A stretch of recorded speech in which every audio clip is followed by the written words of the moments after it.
देखिए आज हम लोग जगदेव बाबू कुशवाहा को याद करते हुए यहाँ बैठे हैं और मुझे लग रहा है कि जगदेव बाबू की जो बात हो रही है और हम लोग इसके पहले भी 1 साल पहले भी बातचीत किए थे और अभी जैसे कि डॉक्टर साहब ने यूजीसी पे बात रखी और मुझे लगता है कि बहुत सारी बातें जो वैचारिक पक्ष है वो आया है और मुझे लगता है कि रणनीतिक पक्ष में हमको उतरने की जरूरत है।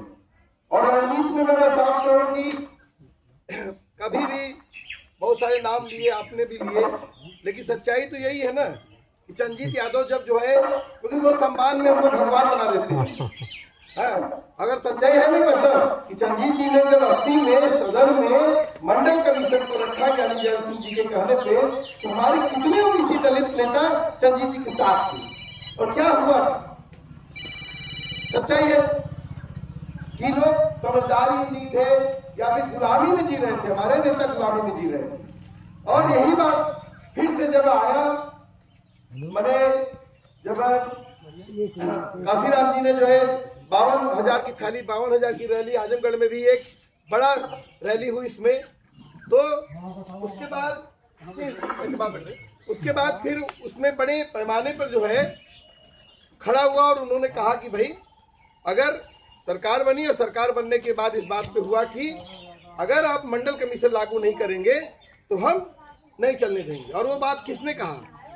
ये बात रामकृष्ण यादव ने कहा। और एक पहलू और हमारा आगे का है कि रामनरेश यादव बिहार के बाद, बिहार में इसके पहले कांग्रेस के लीडर थे, उसके बाद उत्तर प्रदेश में कर्पूरी ठाकुर को लोग याद करते हैं बिहार में, अभी भारत रत्न दिया गया बिहार में कर्पूरी ठाकुर को जो, और रामनरेश यादव ने पहली बार 15% रिजर्वेशन दिया। अब सवाल इस बात का है कि हम जिस आजमगढ़ की जिस सरजमी पे बैठे हैं कि माने कि इसमें ओबीसी का जो पूरा सवाल है और यूजीसी मतलब साफ तौर पर है ओबीसी, जो अभी लड़ाई छिड़ी है उसका वो क्लियर कट है। तो मतलब 15% रिजर्वेशन किसने दिया? रामनरेश जी ने दिया। आपको मंडल कमीशन रिप्रेजेंट किसने किया? यूएन में कौन रिप्रेजेंट करता था सोशल जस्टिस को? चंजीत यादव रिप्रेजेंट करते थे। और आपको रामकृष्ण यादव बसपा के उसमें 3 ही एमपी बने थे, पहले एमपी बने थे रामकृष्ण यादव जी। और मंडल कमीशन लागू करो वरना कुर्सी खाली करो और मंडल कमीशन। और उस धरती पे हम लोग जब बैठे हैं मुझे लगता है कि आज हम लोग सोचिए जेएनयू के परसों की 2-3 दिन से जो घटनाएं आ रही हैं, बात क्या हो रही है? बात क्या हो रही है? और वो जेएनयू में जो लड़के बैठे हैं वो हमारे नेताओं के बच्चे नहीं हैं। आजकल हमारे नेताओं के बच्चे ऑस्ट्रेलिया पढ़ते हैं, अमेरिका पढ़ते हैं, हर पार्टी की बात कर रहा हूं मैं, और सब पेड है। कोई ऐसा नहीं है कि कोई जो लड़का जो नाम नहीं लेना चाहेंगे, किसी का भी नाम नहीं लेना चाहेंगे, लेकिन फुल ब्राइट स्कॉलर कोई नहीं है, कोई स्कॉलर नहीं है। ये सब पेड करके पैसा करके, और आपका पैसवा है ये नेतवा के पैसा, जो नेतवा जा रहे हैं इनके पैसा, कई सांसद हैं बगल में जो है बहुत चर्चित है, प्राइवेट यूनिवर्सिटी से ला कर रहे हैं भाई। और आपका बच्चा जो है जेएनयू में, डेयू में, येयू में, एलयू में जा रहा है, संघर्ष करके जा रहा है, और उसमें भी फीसें कितनी बढ़ा दी गई हैं। और ये लड़ाई आपकी लड़ाई है। और कल की डेट में इस तरीके से जो वहाँ पर जेएनयू में जो लड़ाई हुई, क्या लड़ाई है? वहाँ की कुलपति बोल रही हैं कि जो रेगुलेशन है ये रेगुलेशन का कोई मायने नहीं है, और ये जो ब्लैक है, जो दलित भारत में, अगर भारत के प्रदेश में देखा जाए तो ये जो विक्टिम कार्ड खेलते हैं, मतलब ये जो बत्तियाँ आप लोग कर रहे थे ना, यहाँ सब उत्पीड़न हो रहा है, दमन हो रहा है, हमारी बेटी बांधी जा रही है, हमारे झाड़ू वाले वो करे, सब विक्टिम कार्ड खेलते हैं, हर समय रोते रहते हैं। तो क्या किया वहाँ पर छात्रों ने, आपके बच्चों ने, आपकी बच्चियों ने कहा कि नहीं, हम चलेंगे शिक्षा मंत्रालय, हम पढ़े लिखे हैं ना, अनपढ़ थोड़े हैं, जाहिल थोड़े हैं, जो है हम चलेंगे शिक्षा मंत्रालय, बात करेंगे जो, और समता मार्च निकाला उन्होंने। और क्या है, यूजीसी की जो गाइडलाइन है वो इक्विटी, समता की बात कर रही है।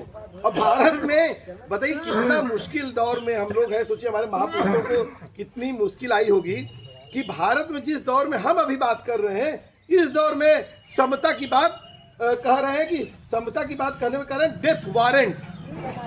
मतलब हम अपने बच्चे का जो 2 यूजीसी का बिल क्या है, यूजीसी का बिल बहुत क्लियर कट है एक रोहित वेमुला एक छात्र नेता था, छात्र नहीं था सर, छात्र नेता था। जिस तरीके से महेंद्र जी हैं, जिस तरह से हरेंद्र जी हैं, दिनेश जी हैं, लीडर और आम नागरिक की एक अलग हैसियत होती है। और एक छात्र नेता इतना मजबूर हो गया कि वो आत्महत्या कर लिया। और उसके बाद पायल नाम की लड़की जो डॉक्टर थी और उसको आत्महत्या करने पर मजबूर होना पड़ा। सोचिए, दर्शन सोलंकी एक लड़का नहीं है। आप भी कानपुर IIT में पिछले दिनों में हब है IIT, मतलब हम अपने बच्चे को हम पॉलिटेक्निक एक दौर में होता था, और लेकिन आज हम अपने बच्चे को IIT तक पहुंचा रहे हैं। और उसके क्या, दर्शन सोलंकी को 6 मंजिला बिल्डिंग से कूद जाना पड़ा। और इसके बाद हमारा जो भाई नजीब है, JNU में पढ़ता था, और कहते हैं कि मुसलमान टायर का पंचर बनाता है, मुसलमान ये करता है। और जब नजीब वहाँ पर पढ़ने गया तो उसको गायब कर दिया गया। अब सिंपल सोचिए चाचा, आप बताइए, आप अपने बच्चे को पढ़ने के लिए भेजे हैं और 6 मंजिला बिल्डिंग से आपके बेटा कूद जाएगा तो क्या दर्द होगा आपको? दर्द होगा कि नहीं होगा? ये UGC है। अगर मैं साफ कहूँगा, माफी के साथ कहूँगा, ये पॉलिटिकल पार्टियों को अगर ये भूल है तो ये भूल सुधार देंगे हम, बहुत क्लियर कर सुधारेगा। ये OBC के साथ आप खिलवाड़ कर रहे हैं। आप OBC इस देश में और साफ तौर पे कर रहे हैं। यही OBC 60% के करीब है, यही बीजेपी के शिफ्ट किया है। मोड बैकवर्ड क्लास, कोटे में कोटा, फला फला, आपके कोई पियर का चर्चा, कोई हर का चर्चा, यही सब तो हो रहा है ना। तो क्या हो रहा है भैया, उन्हीं का लड़का बनेगा MLA, उन्हीं का लड़का बनेगा MP, यहाँ से भी लड़ेगा, वहाँ से भी लड़ेगा। क्या हो रहा है? ये हिस्सेदारी लूट की हिस्सेदारी है, लूट की भागीदारी है। और इस देश का युवा जान गया, इसलिए वो लड़ रहा है। सोचिए कि जो बच्चे अभी पकड़े गए, हम कल परसों होली मनाएंगे, हम सोच रहे थे रास्ते में आते हुए, खेत वो देख रहे थे, तमाम चीज़ देख रहे थे। हम लोग यूनिवर्सिटी में पढ़ते थे तो होली के दिन, दीपावली में हम लोग अपने घरों पे आते थे। अब बताइए, वो बच्चे, आपके बच्चे, 14 बच्चे तिहाड़ में जेल में बंद हैं। उनके घर उनके माई बाप नहीं होंगे? है, किसी का पैर टूटा है, किसी लड़की का, किसी का हाथ टूटा है, किसी को मारा है, और क्या बात कर रहे हैं? हम कह रहे हैं समता की बात हम कर रहे हैं, समानता की बात कर रहे हैं। तो कौन लड़ रहा है? जगदेव बाबू को सच्ची श्रद्धांजलि वो लड़के दे रहे हैं, वो उनको सैल्यूट कर रहे हैं कि जगदेव बाबू भी जब मारे गए थे तो मांग रहे थे पानी और पेशाब पिलाया गया था। यही तो है ना सच्चाई। और यहीं पर मामला इस बात को लेकर है। तो मुझे लगता है कि ये एक पर्चा भी मेरे पास है। ये UGC एक बात है। और क्यों बात आई UGC ने 2012 में जो रेगुलेशन है उसमें कह रहा है कि SC ST, लेकिन पहली बार OBC आया। और भारतीय सिनेमा की तमाम फिल्मों देख लीजिए, तमाम रिपोर्ट देख लीजिए, OBC के साथ प्रॉब्लम क्या है? ये छुआछूत का शिकार नहीं है उस तरह का, लेकिन ऐसा नहीं है कि भेदभाव का शिकार नहीं है। भेदभाव का शिकार बड़े पैमाने पर है ये, लेकिन छुआछूत का शिकार नहीं है। तो जब छुआछूत का शिकार नहीं होता है तो वो SC ST और जनरल के बीच का एक पार्ट होता है। वो जनरल से भी मिल लेता है, SC ST से भी मिल लेता है। उसमें उसका जो छत्रित्व भी जगा सकते हैं, उसका बहुजन भी जाग जाता है। जो है ये डायलमा में घूम रहा है। लेकिन पहली बार जो है UGC की इस कमेटी ने, और कब दिया है याद करिए, अभी जनगणना के फार्म आ गया, एक बार हो रहा है। और क्या था, सरकार ने कहा था कि हम जांच जनगणना कराएंगे, और जांच जनगणना कराएंगे, जांच जनगणना की। और ये लड़ाई साफ तौर पर, कोई नेता हमारा सामाजिक न्याय का नाम नहीं लेंगे, ये सब के सब हमारे आपके इसी तरह के छोटे ये इसको छोटा प्रयास मानिए, बड़ा प्रयास मानिए। ऐसे ही प्रयासों से जनगणना पे बता दीजिए कि इधर 20 साल में दिनेश जी, भैया, कि कोई हजारों हजार की मीटिंग हुई होगी नहीं।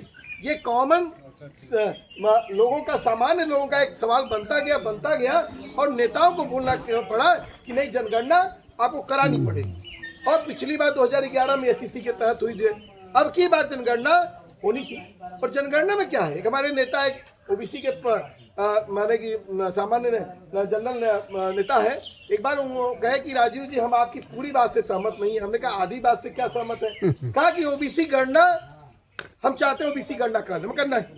मैं कास्टिस्ट नहीं, आप कास्टिस्ट हो सकते हैं, मैं जातिवादी नहीं हूँ, मुझे कहीं नहीं, न जिस तरीके से वो बोलते हैं ना मुसलमानों को बाहर भेज दो, नहीं, जहाँ जो यहाँ पर पैदा हुआ है, जो यहाँ का नागरिक है और जो भी आएगा भी, हम कहते हैं बांग्लादेश का उत्पीड़न सा के कोई आए हम उनको शरण देंगे, नेपाल वाला भी आए, चाइना वाला, अमेरिका, सबको देंगे हम शरण देंगे। जोरान मंदानी न्यूयॉर्क का मेयर बना है ना, भारत का ही तो उसकी मम्मी है। तो हम ये तो मानवता का मामला है ना। हम कहें कि सवाल इस बात का है, हम चाहते हैं कि कितना हिस्सेदारी, कितना भागीदारी सबकी है। तो सवाल है कि उसमें जो कॉलम आएगा सिर्फ ओबीसी का कॉलम नहीं आएगा, एससी एसटी ओबीसी जनरल भी आएगा। हम कह रहे हैं दोनों कॉलम बना दो, दोनों कॉलम। अभी सुबुगाहट हो रही थी, तमाम लोग हो रहे थे, हमारे नेता कुछ अप डाउन कर रहे थे, नीचे नीचे चलने लगी थी बात, और उसी समय में ये ओबीसी का, ये यूजीसी का ये गाइडलाइन है। और ये यूजीसी की गाइडलाइन कोई खैरात नहीं है, ये रोहित और पायल की माँ संघर्ष किया है। और सोचिए, एक माँ ने अपने बच्चों के लिए संघर्ष किया, और बच्चे अपने नहीं, देश के सभी बच्चों के लिए संघर्ष किया जो उन्होंने। और वो गाइडलाइन, सुप्रीम कोर्ट ने कहा कि इस पे एक गाइडलाइन बनाइए, और जब वो गाइडलाइन बनने लगी तो ये आया कि 118% जो है इन उत्पीड़न बढ़ा है, और इस उत्पीड़न का बड़ा शिकार ओबीसी का भी तबका है। और अगर मैं पूछता हूँ, अगर ये यूजीसी गाइडलाइन से आपको असहमति है तो 2012 में क्यों नहीं असहमत थी?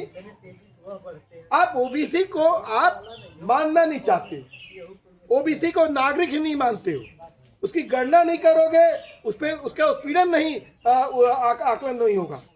कैसे होगा भाई? आता है ना एनसीआरबी का आंकड़ा, इतना दलितों का हुआ, मुसलमानों का हुआ, कोई गणना नहीं ओबीसी की, क्या बात होगी? पैसा आता है, कहाँ जाता है भाई? जब हमारे लिए जो आप मंत्रालय बना दो, कुछ बना दो, हमारी जब गणना ही नहीं है तो हमें क्या करेंगे? अब इन्होंने क्या किया, जब ये गाइडलाइन आने लगी तो इन्होंने कहा कि हम ये डेथ वारंट, क्यों?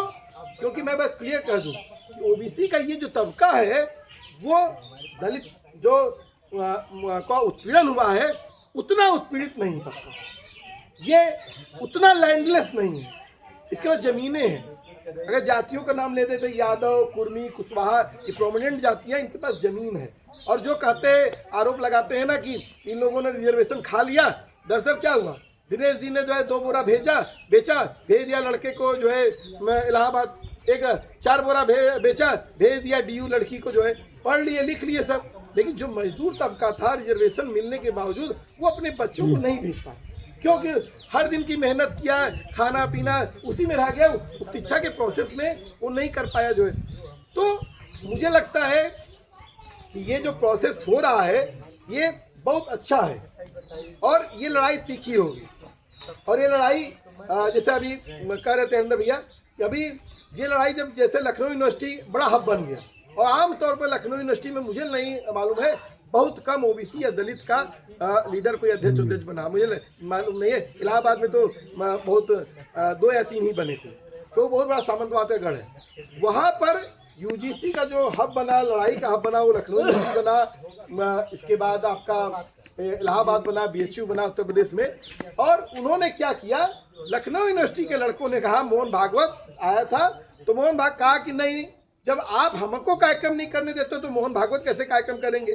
और उनको लगा कि नहीं, आज देखिए अभी ईरान में इन्होंने मार दिया जो है, और अभी इन्होंने एक जाकर के प्रधानमंत्री राष्ट्रपति को उठा लेके ला रहे हैं, तो माना कि ये वही राजनीति है। तो इसके बाद इन्होंने कहा कि नहीं, एक विवाद खड़ा कर दो। लेकिन बहुत अच्छी हुई कि ये लड़ाइयाँ लोग अब समझ रहे हैं, और अब एससी एसटी ओबीसी सभी समाज इस बात को माइनॉरिटी समझ रहा है, और इस बात को लेकर लड़ाई लड़ रहा है। और एक चीज़ और बहुत महत्वपूर्ण बात है कि इस लड़ाई में जैसे बाबा साहब के साथ भी बहुत सारे लोग आए, उस तबके के भी लोग आए। इस लड़ाई में एक महत्वपूर्ण बात है कि एक लड़की है, वो ब्राह्मणवाद जिंदाबाद का नारा लगा रही है, और एक लड़की से 2 लड़कियों से उसकी टकराहट हो रही है। और देखिए दोनों जो है एक ही तबके के, तो मतलब ऐसा नहीं है, सोसाइटी अपग्रेड कर रही है और ये बढ़ेगा। और मुझे लगता है कि हम लोग एक प्लान किए हैं मैं इसलिए कहा कि यूजीसी पे हम लोग को बात करनी चाहिए, क्योंकि आप शिक्षित बहुत संगठित बहुत संघर्ष करो, तो अगर आपका बच्चा पहुंचेगा ही नहीं है और इन नेताओं के सहारे बैठेंगे तो कुछ नहीं। और रियलिटी बता रहे हैं, कोई भी आंदोलन कोई राजनीतिक दल का मोहताज कभी नहीं रहा। कोई एक बता दीजिए कि कोई नेता जो है उसका बेटा जो है कितना आंदोलन किया, कहाँ पर किया, बता दे, कोई रिकॉर्ड बता दे। बहुत कम नेताओं के जो खाए पिया घाये वर्ग के लोग हैं, जो जिसको इच्छा होती है, जिसको बदलाव की इच्छा होती है, उसको वो आंदोलन करता है। तो मामला इस बात का है कि जो अभी ये हम लोग बात कर रहे हैं, और ये साफ तौर पर है कि यूजीसी का एक मुद्दा आया है, और यूजीसी के साथ हम लोग जो है जातिगत जनगणना, चूँकि अगर हो रही है तो आप जातिगत जनगणना हो, और उसकी तैयारी अभी से हम लोग को करनी चाहिए।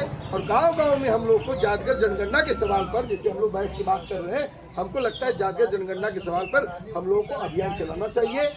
इसके साथ ही जो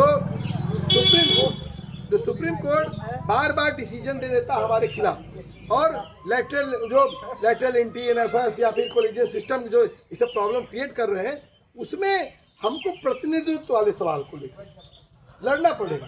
हम कह रहे हैं कि यूजीसी आप अभी लागू भी कर दो। सच्चाई है कि 45 जो यूनिवर्सिटी सेंट्रल यूनिवर्सिटी हैं, अभी तो मैंने ये यूनिवर्सिटी और विश्वविद्यालय महाविद्यालय तक ही आएगा। अभी 45 सेंट्रल यूनिवर्सिटी में 38 का जो है सेंट्रल यूनिवर्सिटी का जो कुलपति सबड़ है, और 85% जो है एसटी की सीटें खाली हैं, और 60% जो है एससी की सीटें खाली हैं। और मैंने कि सबसे ज़्यादा जो जैसे आजमगढ़ में जो हमारे ओबीसी भाई, खासतौर पर यादव जी लोग लगता है कि बहुत हम बलशाली हैं, इन लोगों का भी जो 85% सेंट्रल यूनिवर्सिटी में खाली है। बताइए, आप कह रहे हो कि ये रिजर्वेशन खा लिया है, ये खा लिया, वो खा लिया है, तो 85% यूनिवर्सिटी में खाली क्यों है? क्योंकि आप घोटाला कर रहे हैं। तो मुझे लगता है कि हरिंदर भैया से और तमाम साथी लोग यहाँ पर जो बैठे हैं आज यहाँ पर, मुझे लगता है कि हम लोग की आज जगदेव बाबू को अगर सच्ची श्रद्धांजलि होगी, क्योंकि अगर इन्होंने कहा कि 190 शोषित 90 भाग हमारा, तो 90 भाग की जो हमको उसकी लड़ाई लड़नी है और इस मुल्क को बचाने की लड़ाई लड़नी है। और मुझे लगता है कि वो जाति जनगणना के बगैर हम कोई बात नहीं कर पाएंगे। और एक अच्छा मौका है कि ओबीसी के सवाल को लोग मान रहे हैं। अभी हम लोग बात ये एक दिन सोच रहे थे कि एक दिन लोग एक पत्रकार कह रहे थे कैसे आपको लगता है कि आपके साथ भेदभाव होता है? बताता हूँ आपको। हमको कहा जाता है, अरे अहिरे की बुद्धि 12 बजे खुले नहीं है, कमेंट नहीं है, गाली नहीं है, मैं लोग कहेंगे लालू यादव, मैं दूध दुहेगा वही यादव होगा। दूध मैंने क्या इसी तरह मौर्य लोगों के बारे में लोग कहते हैं, इसी तरह पाल लोगों के बारे में कहते हैं। हर जाति के बारे में देखें तो कोई न कोई कमेंटिंग होती है, और ये कमेंटिंग होती है। अभी मैं एक दिन मैं मंदुरी ही आ रहा था और एक गुजर रहे थे, हमारे मौर्य जी साथी हैं, हमने बोल रहा कि मौर्य जी रुकिए। एक थे जो है राय साहब पीछे से, उन्होंने कहा अरे मौर्य कब से जी हो गया?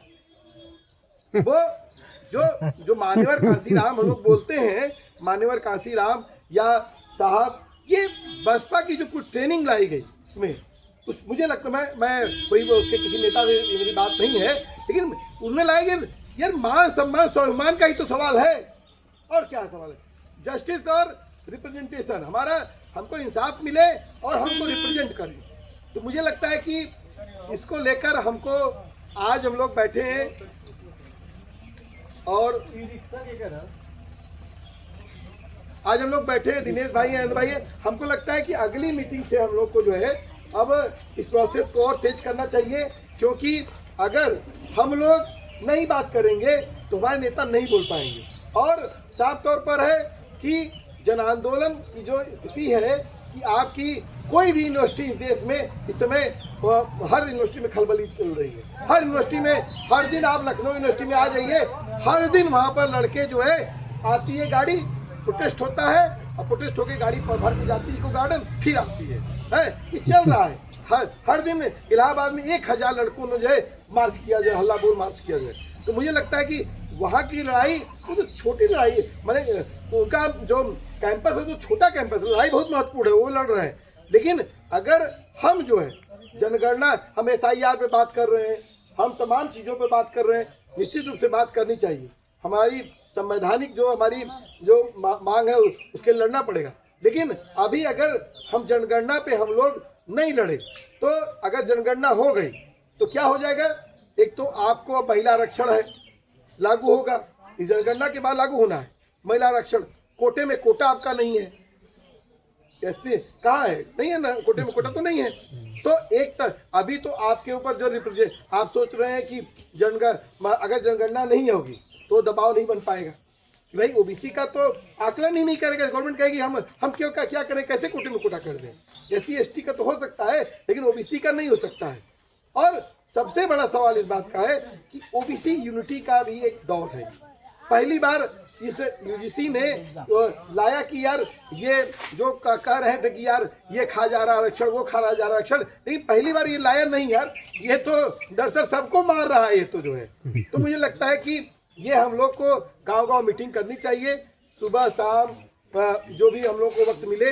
और मुझे लगता है जैसे हम लोग बहुत सारी बात करते हैं कि लोग धार्मिक रुझान पे हो रहे हैं, यहाँ रुझान, अरे काम दे दो ना, काम दीजिए, जो है सब बदल जाएगा। मैं बता रहा हूँ कि जब भी आंदोलन होता था, किसान आंदोलन के समय ना उत्तर प्रदेश में इनकाउंटर कम हो गया था। CNRC के दौरान में उत्तर प्रदेश में इनकाउंटर, अरे गवर्नमेंट तो फंसी है ना कि यार आंदोलनकारियों को यहाँ दबाओ, वहाँ दबाओ, यहाँ अरेस्ट करो, वहाँ अरेस्ट करो, तो पुलिसिया तो वही है ना, इनकाउंटर नहीं। इधर स्थिति ये है, अगर आंदोलनों से ही हमारे समाज में लोगों की एकजुटता बनेगी। और सबसे बड़ा सवाल है कि आज की डेट में जो महिलाओं के ऊपर हिंसा होती है, जिसके हमारी जो नायक फूलन देवी हैं, अगर हमारे सोसाइटी में जागृति हो, सामूहिकता हो, तो ये सब जो चीज़ें हैं उन पे भी जो इस तरह के जो महिलाओं के खिलाफ जो हिंसा का माहौल बनता है, वातावरण बनता है, अगर लोग बैठेंगे बात करेंगे, उस युवा को जो है मोबाइल से छुट्टी मिलेगी, अगर यहाँ पर बात करने लगेगा तो क्यों जाएगा? आज खेल के मैदान खत्म हो गए। खैर बात बड़ी हो जाएगी, मैं इसी के साथ अपनी बात समाप्त करता हूँ। मेन एजेंडा मुझे लगता है कि जातिगत जनगणना को हम लोग को सेंट्रलाइज करना चाहिए और आगामी 6 महीने में अगर इसको हम लोग एक अच्छा मूवमेंट बनाते हैं तो ये आगे वाले समय में हमारी लड़ाई को और मजबूत करेगा। कहाँ गए? अरे नहीं, आप लोग बुलाएंगे तभी करेंगे। अरे आप सुनिए, समापन कर दी है।